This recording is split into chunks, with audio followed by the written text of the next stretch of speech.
তারা স্থানীয় লোক গুন্ডা ভাড়া করে টাকা দিয়ে পুলিশ সামনে রেখে পুলিশের টাকা খাওয়াইয়ে তারপরে শ্রমিকের উপর অত্যাচার করে। আমাদের 97 জন লোক আগে ছাঁটাই করা হয়েছে। আমাদের বলছে ঈদের আগে কোনো ছাঁটাই চলবো না, এটা মালিকে বলছে। এটা তারপর আমাকে ছাঁটাই করছে, তার জন্য আমরা কাজ বন্ধ করছি। কাজ বন্ধ করার পর জিএমএ গেছে, জিএমএ আমাকে কাজ করতে, আমরা বলছি করবো না। তারপরে এই যে স্টাফ আছে, স্টাফেরা অনেক ই করলো।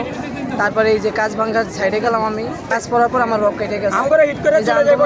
স্টাফে মারামারি করছে, স্টাফে মারছে। ও তো আমাদের সাথে আরো ভাইয়া ছিল, তাদের তো নাম জানি না। আরো 10 থেকে 12 জন আহত হয়েছে। এই যে একজন আমাদের ছেলের মারছে। আমি প্রথমে আমার ভাই ব্রাদার ছাড়া কর্ম করতে চাই নাই, মেশিন চালু করতে চাই নাই। আমার উপর উত্তেজিত হয়ে ফ্লোরটা গরম করে আমার ছেলের মারছে। সিজার দিয়ে পার মারছে। হ্যাঁ, ছেলের দিয়ে পার মারছে।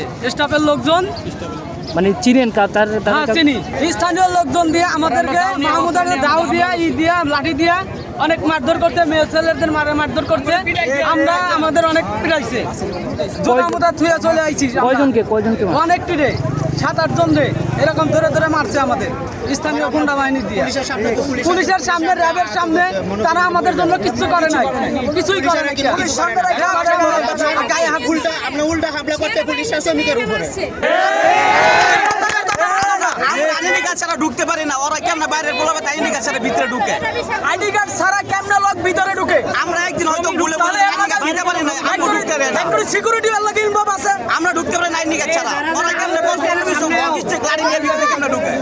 একনল হ্যান্ড ওয়াশ 100% প্যারাবেন ফ্রি, তাই নিরাপদ হাতের জন্য আস্থা রাখুন একনলে। এরা আমাদের মামলা প্রত্যাহার করে নাই যেহেতু, আর দ্বিতীয় দিন এরা পুরো ফ্যাক্টরি বন্ধ করে দিছে।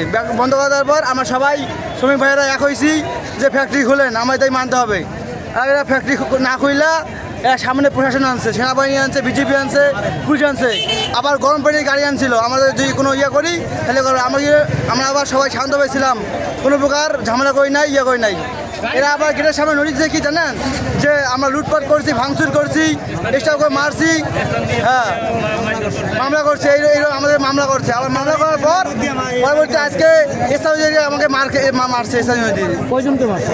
হ্যাঁ 10 জনকে 10-15 জনকে মারছে। অনেকজন আজকে হাসপাতালে গেছে। আজকে আবার সকালে আমি ডিউটিতে গেছি। আমার বয়স কম, আমার তো সময় নাকি নাম দিতে পারে নাই।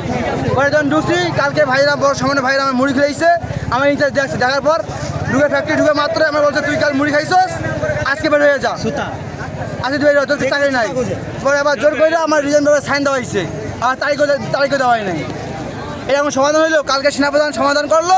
এরা ওদেরকেও মনে করেন কিছু ইয়ে করলো না।